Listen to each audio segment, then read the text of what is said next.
ನಮಸ್ತೆ ಮಿತ್ರರೇ. ಇವತ್ತು ಮೊನ್ನೆ ತಂದ ಮೆಂತ್ಯ ಸೊಪ್ಪು ಸ್ವಲ್ಪ ಉಳಿದಿತ್ತು. ಅದರಲ್ಲಿ ಪದಾರ್ಥ ಮಾಡಲಿಕ್ಕಂತೂ ಅಥವಾ ಉಪ್ಕರಿ ಮಾಡಲಿಕ್ಕಂತ ಆಗೋದಿಲ್ಲ ಹೇಳಿ ನಾನು ಜೋಳದ ಹಿಟ್ಟನ್ನು ಉಪಯೋಗಿಸಿ ಒಂದು ರುಚಿಕರವಾದ ಜೋಳದ ಹಿಟ್ಟಿನ ಕಡುಬನ್ನು ಮಾಡಿದ್ದೇನೆ. ಅದಕ್ಕೆ ಗ್ರೇವಿಯಾಗಿ ಈ ಮೆಂತ್ಯ ಸೊಪ್ಪು ಸ್ವಲ್ಪ ಇದ್ದ ಮೆಂತ್ಯ ಸೊಪ್ಪನ್ನು ಉಪಯೋಗಿಸಿದ್ದೇನೆ. ಬಹಳ ರುಚಿಕರವಾಗಿ ಬಂತು. ಹಾಗಾಗಿ ಅದನ್ನು ನಿಮ್ಮೊಟ್ಟಿಗೆ ಶೇರ್ ಮಾಡ್ತಾ ಇದ್ದೇನೆ. ಯಾರೆಲ್ಲ ನನ್ನ ಚಾನಲನ್ನು ನೋಡ್ತಿದ್ದೀರಿ, ಯಾರೆಲ್ಲ ಇನ್ನೂ ಸಬ್ಸ್ಕ್ರೈಬ್ ಮಾಡಿಲ್ಲ, ದಯವಿಟ್ಟು ಸಬ್ಸ್ಕ್ರೈಬ್ ಮಾಡಿ, ಸಪೋರ್ಟ್ ಮಾಡಿ ಅಂತ ಹೇಳುತ್ತಾ ಬನ್ನಿ ಈ ರುಚಿಕರವಾದ ಆರೋಗ್ಯಭರಿತವಾದ ಈ ಮೆಂತ್ಯ ಸೊಪ್ಪಿನಿಂದ ಮಾಡಿದಂತಹ ಜೋಳದ ಹಿಟ್ಟಿನ ಕಡುಬು ಹೇಗೆ ಮಾಡುವುದೆಂದು ನೋಡೋಣ. ನಮಸ್ತೆ ಮಿತ್ರರೇ. ಇವತ್ತು ಜೋಳದ ಹಿಟ್ಟಿನಿಂದ ಒಂದು ಕಡುಬನ್ನು ಮಾಡೋಣ. ಬಹಳ ರುಚಿಕರವಾಗಿರ್ತದೆ. ನಾವು ಅಕ್ಕಿಯ ಕಡುಬು ಮಾಡ್ತೇವೆ, ಜೋಳದ ಕಡುಬು ಬಹಳ ಕಡಿಮೆ ಮಾಡೋದು. ಸ್ವಲ್ಪ ಮೆಂತ್ಯ ಸೊಪ್ಪು ಮೊನ್ನೆ ತಂದದ್ದು ಉಳಿದಿದೆ, ಸೊ ಅದರಿಂದ ಅದನ್ನು ಯೂಸ್ ಮಾಡಿ ನಾನಿವತ್ತು ಒಂದು ರುಚಿಕರವಾದ ಬ್ರೇಕ್ಫಾಸ್ಟ್ ಮಾಡ್ತಿದ್ದೇನೆ. ಈಗ ಇದಕ್ಕೆ ಮೊದಲಿಗೆ ಸ್ವಲ್ಪ ಉಪ್ಪನ್ನು ಹಾಕೊಳ್ಳೋಣ. ರುಚಿಗೆ ತಕ್ಕಷ್ಟು ಉಪ್ಪು ಹಾಕ್ಕೊಂಡು ಈ ಬಿಸಿ ನೀರನ್ನು ಯೂಸ್ ಮಾಡಿ, ನಾವು ಬಿಸಿ ನೀರನ್ನು ಇದನ್ನು ಸ್ವಲ್ಪವೇ ಬಿಸಿ ನೀರನ್ನು ಮಾಡಿಕೊಂಡು ಕರಡಿಸಿಕೊಳ್ಳೋಣ. ಸ್ವಲ್ಪ ಜಾಗ್ರತೆಯಲ್ಲಿ ಬಿಸಿ ಹಾಕುವಾಗ ಸ್ವಲ್ಪ ಜಾಗ್ರತೆ ಮಾಡಬೇಕು. ಸ್ವಲ್ಪ ಹಾಕಿ ನಾನು ಈ ಉಂಡೆ ಬರುವ ರೀತಿಗೆ ಕರಡಿಸಿಕೊಳ್ತೇನೆ. ನಾನೀಗ ನೀರು ಹಾಕ್ತಾ ಇದು ನೋಡಿ ಸ್ವಲ್ಪ ಗಟ್ಟಿ ಆಗ್ತದೆ. ಈಗ ಇಲ್ಲಿ ಒಂದು ಚಮಚದಷ್ಟು ಎಣ್ಣೆಯನ್ನು ಹಾಕೊಳ್ಳೋಣ. ಇದಕ್ಕೆ ಮತ್ತೆ ಸಹ ಬಿಸಿ ನೀರನ್ನೇ ನಾವು ಹಾಕ್ಕೊಳ್ಬೇಕು. ಇನ್ನು ನಾವು ಕೈಯಲ್ಲಿ ಇದನ್ನು ಗಟ್ಟಿಯಾಗಿ ಕಲಡಿಸ್ಕೊಳ್ಳೋಣ.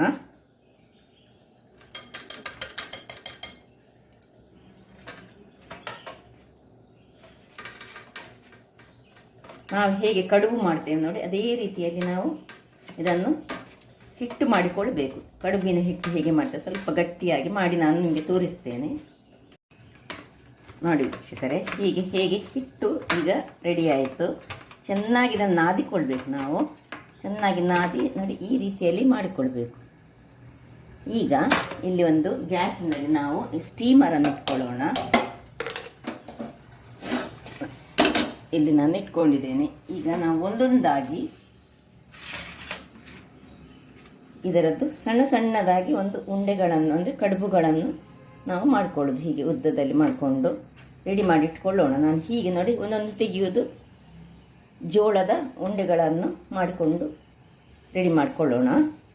ಗೊತ್ತಾಯ್ತಲ್ಲ? ಹೀಗೆ ಒಂದೊಂದು ತೆಗೆದುಕೊಂಡು ನಾನು ಎಲ್ಲವಾದ ಉಂಡೆಗಳನ್ನು ಮಾಡಿಕೊಳ್ತೇನೆ.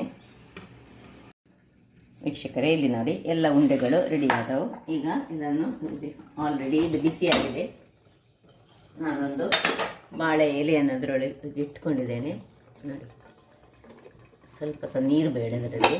ಈಗ ಹಬೆಯಲ್ಲಿ ನಾವು ಬಾಳೆ ಎಲೆ ಇಟ್ಟುಕೊಳ್ಳುವಾಗ ನಾವು ನಡುವಲ್ಲಿ ಒಂದು ಹೊಟ್ಟೆಯನ್ನು ಹೀಗೆ ಮಾಡಿಕೊಳ್ಳೋಣ. ಅದರೊಳಗಿಂದ ಈಗ ಎಲ್ಲವನ್ನು ಈಗ ಹಬೆಯಲ್ಲಿ ನಾವು ಬೇಯಿಸ್ಕೊಳ್ಳೋಣ.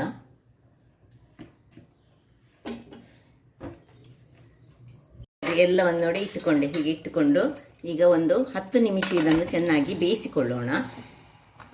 ಆಮೇಲೆ ನಾವು ಈ ಒಂದು ಮೆಂತ್ಯ ಸೊಪ್ಪನ್ನು ಉಪಯೋಗಿಸಿ ಅದನ್ನು ಹೇಗೆ ಮಾಡೋದು ಬ್ರೇಕ್ಫಾಸ್ಟ್ನ ಥರದಲ್ಲಿ ಅಂತ ನಾನು ತೋರಿಸ್ಕೊಡ್ತೇನೆ. ವೀಕ್ಷಕರೇ ಇಲ್ಲಿ ಬೇಯ್ತಾ ಇರಲಿ. ಇಲ್ಲಿ ನಾನು ಈ ಮೆಂತ್ಯ ಸೊಪ್ಪನ್ನು ಸಣ್ಣದಾಗಿ ಕಟ್ ಮಾಡಿ ತೆಗೆದುಕೊಂಡಿರ್ತೇನೆ. ಸ್ವಲ್ಪ ಕೆಲವೆಲ್ಲ ಎಲೆಗಳು ನನ್ನದು ಇದರಲ್ಲಿ ಹಣ್ಣಾಗಿದೆ. ಹಣ್ಣಾದ ಎಲೆ ಬೇಡ ನಮಗೆ.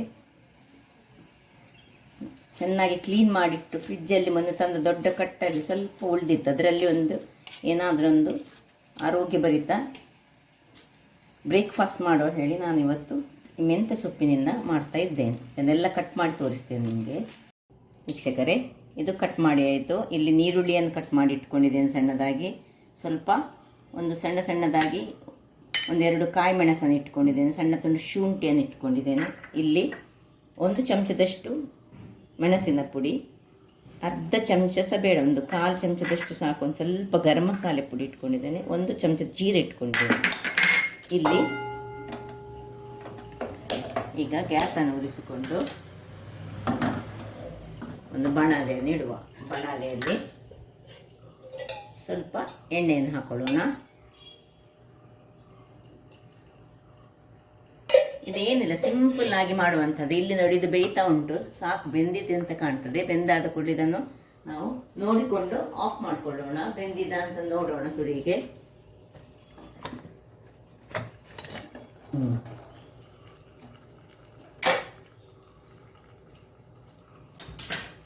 ಹೀಗೆ ಹಾಕಿದರೆ ಗೊತ್ತಾಗ್ತದೆ ನಮಗೆ ಬೆಂದಿದೆ. ಸೊ ಇದನ್ನೀಗ ಆಫ್ ಮಾಡಿಕೊಂಡು ಅದರಲ್ಲಿ ಇಟ್ಕೊಳ್ಳೋಣ. ಇಲ್ಲಿ ಅದಕ್ಕೆ ಅದನ್ನು ಮಿಕ್ಸ್ ಮಾಡಲಿಕ್ಕೆ ಇಲ್ಲಿ ನೋಡಿ ಎಣ್ಣೆ ಬಿಸಿ ಆಯಿತು. ಈಗ ಸಾಸಿವೆ ಜೀರಿಗೆ ಹಾಕ್ಕೊಂಡಿದ್ದೇನೆ. ಸಾಸಿವೆ ಅಗತ್ಯ ಇಲ್ಲ. ಜೀರಿಗೆ ಹೊಡೆಯುವಾಗ ನೀರುಳ್ಳಿ, ಕಾಯಿ ಮೆಣಸು, ಶುಂಠಿ ಹಾಗೂ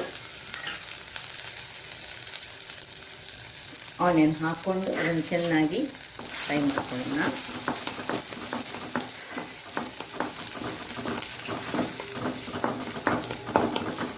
ಫ್ರೈ ಆಗ್ತಾ ಇರುವಾಗ ಈ ಸೊಪ್ಪು, ಕಟ್ ಮಾಡಿದಂತಹ ಸೊಪ್ಪನ್ನು, ಇದು ನಮ್ಮ ಹತ್ರ ಒಮ್ಮೆ ಸ್ವಲ್ಪ ಹೆಚ್ಚಾಗಿರ್ತದೆ ಅಲ್ಲ, ಸ್ವಲ್ಪ ಮೆಂತ್ಯ ಸೊಪ್ಪಿದ್ದರೆ ಮಾಡಿದರೆ ಆಗ್ತದೆ. ಇದು ಸುಲಭ ರೀತಿಯಲ್ಲಿ ಮಾಡುವಂತಹದ್ದು. ಬ್ರೇಕ್ಫಾಸ್ಟ್ ಒಂದು ಬೇರೆ ಬೇರೆ ವಿಧಾನದಲ್ಲಿ ನಾವು ಮಾಡ್ಕೊಳ್ಬೋದು.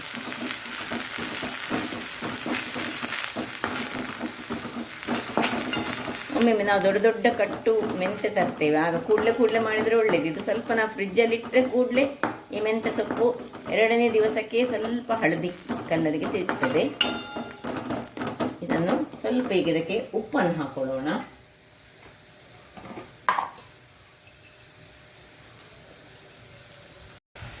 ಉಪ್ಪನ್ನು ಹಾಕೊಂಡ ಮೇಲೆ ಇದನ್ನು ಚೆನ್ನಾಗಿ ಇದರಲ್ಲೇ ಇದು ಬಾಡಬೇಕು ಒಳ್ಳೆ.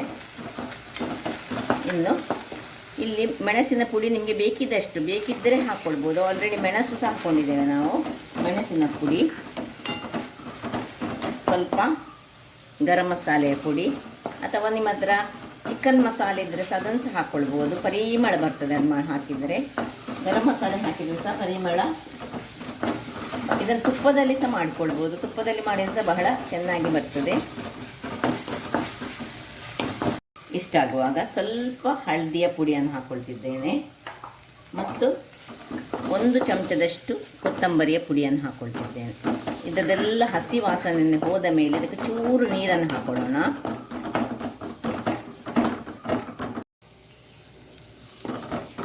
ಸ್ವಲ್ಪ ನೀರನ್ನು ಹಾಕ್ಕೊಂಡು ಹಸಿ ವಾಸನೆ ಹೋಗುವವರೆಗೆ ಸುರಿಗೆ ನಾವು ನೀರು ಹಾಕ್ಕೊಳ್ಬಾರ್ದು. ನೋಡಿ, ಒಳ್ಳೆ ಪರಿಮಳ ಬರ್ತಾ ಉಂಟು. ತುಂಬ ಪ್ರಮಾಣದಲ್ಲಿ ಸಹ ನೀವು ಮಾಡ್ಕೊಳ್ಬೋದು ಇದನ್ನು. ನೋಡಿ, ಇದನ್ನೀಗ ಚೂರು ಹೊತ್ತು ಮುಚ್ಚಿಟ್ಟುಕೊಳ್ಳೋಣ. ಇದೀಗ ಮುಚ್ಚಿಟ್ಟುಕೊಳ್ಳುವ ಮೊದಲು ನಾನೊಂದು ಸ್ವಲ್ಪ ಆಪ್ಷನಲ್ಲಿ, ಇದು ಬೇಕಿದ್ದರೆ ನೀವು ಹಾಕ್ಕೊಳ್ಬೋದು, ಬೇಡದಿದ್ದರೆ ಬಿಡ್ಬೋದು. ಇದು ಅಗತ್ಯ ಇಲ್ಲ, ಬೇಕಿದ್ದರೆ ಹಾಕ್ಕೊಳ್ಬೋದು. ಈಗ ಚೂರು ಇನ್ನು ಸ್ವಲ್ಪ ನೀರನ್ನು ಹಾಕ್ಕೊಳ್ತೇನೆ. ಈ ಒಂದು ಕಡುಬಿಗೆ ನಮಗೆ ಏನು ಬೇರೆ ಚಟ್ನಿ ಆಗಲಿ ಬೇರೆ ಏನು ಬೇಡ, ಇದೊಂದು ಸ್ಪೆಷಲ್ ರೀತಿಯಲ್ಲಿ ಮಾಡುವಂತಹದ್ದು. ಈಗ ಇದನ್ನು ನಾನು ಮುಚ್ಚಿಕೊಳ್ತೇನೆ, ಮತ್ತು ಅಲ್ಲಿ ಕಡುಬನ್ನು ಹೊರಗೆ ತೆಗೆದುಕೊಳ್ತೇನೆ. ಇಲ್ಲಿ ಇದು ಬೆಂದಿದೆ, ಇದನ್ನು ಸಹ ತೆಗೆದುಕೊಳ್ಳೋಣ. ಈಗ ಡೈರೆಕ್ಟಾಗಿ ನಾವೇನು ಮಾಡಬೇಕು ಹೇಳಿದರೆ, ಇದನ್ನು ತೆಗೆದು ಇದರಿಂದಲೇ ತೆಗೆದು ನಾವು ಈ ಬೇಯ್ತಿರುವ ಇದಕ್ಕೆ ಹಾಕ್ಕೊಂಡ್ರೆ ಆಯಿತು. ಎಲ್ಲವನ್ನು ಸಹ ಹೀಗೆ ಇದರೊಳಗೆ ಹಾಕಿ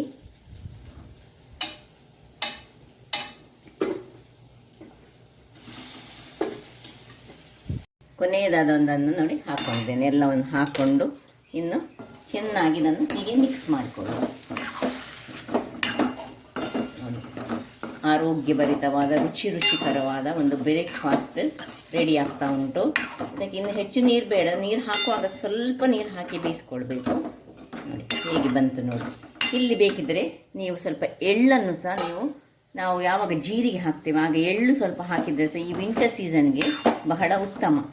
ನನ್ನ ಹತ್ರ ಇವತ್ತು ಎಳ್ಳು ಇಲ್ಲ, ಇಲ್ಲದಿದ್ದರೆ ನಾನು ಹಾಕ್ತಿದ್ದೆ. ಜೀರಿಗೆ ಒಟ್ಟಿಗೆ ಸ್ವಲ್ಪ ಎಳ್ಳು ಹಾಕಿದರೆ ಸಹ ಬಹಳ ಒಳ್ಳೆಯದು, ಅದು ಬಹಳ ಚೆನ್ನಾಗಿ ಸಹ ಬರ್ತದೆ. ಅದಕ್ಕೆ ನಾನು ತೆಂಗಿನ ತುರಿಯನ್ನು ಹಾಕ್ಕೊಂಡದ್ದು ಅದಕ್ಕೆ. ಆಯಿತು, 1 ನಿಮಿಷ ಹೀಗೆ ಇದು ಅದರೊಟ್ಟಿಗೆ ಬೆರೆದುಕೊಳ್ಳಿ. ನೋಡಿ ವೀಕ್ಷಕರೇ, ನೋಡಿ ಎಲ್ಲ ರೆಡಿ ಆಯಿತು. ಹೇಗೆ ಬಂತು ನೋಡಿ, ಡ್ರೈ ಆಯಿತು. ಸಾಕು, ಆಫ್ ಮಾಡಿಕೊಳ್ಳೋಣ. ಇದರಲ್ಲೇ ಅದರ ಫ್ಲೇವರೆಲ್ಲ ಈ ಜೋಳದ ಕಡುಬಿಗೆ ಹೋಯಿತು. ನೋಡಿ ಹೇಗೆ ಬಂದಿದೆ ನೋಡಿ. ಖಾರ ಬೇಕಿದ್ದವರಿಗೆ ಸ್ವಲ್ಪ ಖಾರ ಆಗಿ ಬರ್ತದೆ, ಸ್ವಲ್ಪ ಸ್ಪೈಸಿ ಆದಂಥದ್ದು. ಬೇಡದ್ರೆ ನೀವು ಕಾಯಿ ಮೆಣಸು ಹಾಕೋದನ್ನು ಸ್ಕಿಪ್ ಮಾಡ್ಬೋದು, ಅಥವಾ ನೀವು ಮೆಣಸಿನ ಹುಡಿ ಹಾಕೋದಂತ ಸ್ಕಿಪ್ ಮಾಡ್ಕೊಳ್ಬೋದು. ಬಹಳ ರುಚಿಕರವಾಗಿ ಬರ್ತದೆ ಮತ್ತು ಆರೋಗ್ಯಕ್ಕಂತೂ ಬಹಳ ಒಳ್ಳೆಯದು. ಡಯಾಬಿಟಿಸ್ನವರಿಗೆ, ಸಕ್ಕರೆ ಕಾಯಿಲೆಯಿದ್ದವರಿಗಂತೂ ಹೇಳಿ ಮಾಡಿಸಿದಂತಹ ಕಡುಬು ಇದು. ರಾತ್ರಿಯ ಹೊತ್ತಲ್ಲಿ ಊಟ ಮಾಡೋ ಬದಲು ಇದನ್ನು ತೆಗೆದುಕೊಳ್ಬೋದು, ಅಥವಾ ಮಧ್ಯಾಹ್ನದ ಹೊತ್ತಲ್ಲಿ ಸಹ ನೀವು ಬೇಕಿದ್ದರೆ ಈ ಊಟ ಮಾಡುವ ಬದಲು ಇದನ್ನು ಯೂಸ್ ಮಾಡಿಕೊಳ್ಬೋದು. ಹಾಗಾದರೆ ನೋಡಿದ್ರಲ್ಲ ವೀಕ್ಷಕರೇ, ಬಹಳ ಒಂದು ಆರೋಗ್ಯಕರವಾದ ಮೆಂತ್ಯ ಸೊಪ್ಪನ್ನು ಬಳಸಿ ಹಾಗೂ ಜೋಳದ ಹಿಟ್ಟಿನ ಯೂಸ್ ಮಾಡಿದಂತಹ ಈ ಕಡುಬು ನೀವು ನಿಮ್ಮ ಮನೆಯಲ್ಲಿ ಮಾಡಿ ನಿಮ್ಮ ಆರೋಗ್ಯವನ್ನು ಕಾಪಾಡಿಕೊಳ್ಳಿ ಅಂತ ಹೇಳುತ್ತಾ, ನನ್ನ ಈ ಕುಕಿಂಗ್ ಚಾನಲ್ ನಿಮಗೆ ಇಷ್ಟ ಆದರೆ ಬೋಳೂರು ಸುವರ್ಣ ಚಾನಲನ್ನು ಲೈಕ್ ಮಾಡಿ, ಶೇರ್ ಮಾಡಿ ಹಾಗೂ ಸಬ್ಸ್ಕ್ರೈಬ್ ಮಾಡಿ, ಹಾಗೂ ನನ್ನ ಇನ್ಸ್ಟಾಗ್ರಾಮ್ ಪೇಜನ್ನು ಫಾಲೋ ಮಾಡಿ. ಧನ್ಯವಾದಗಳು.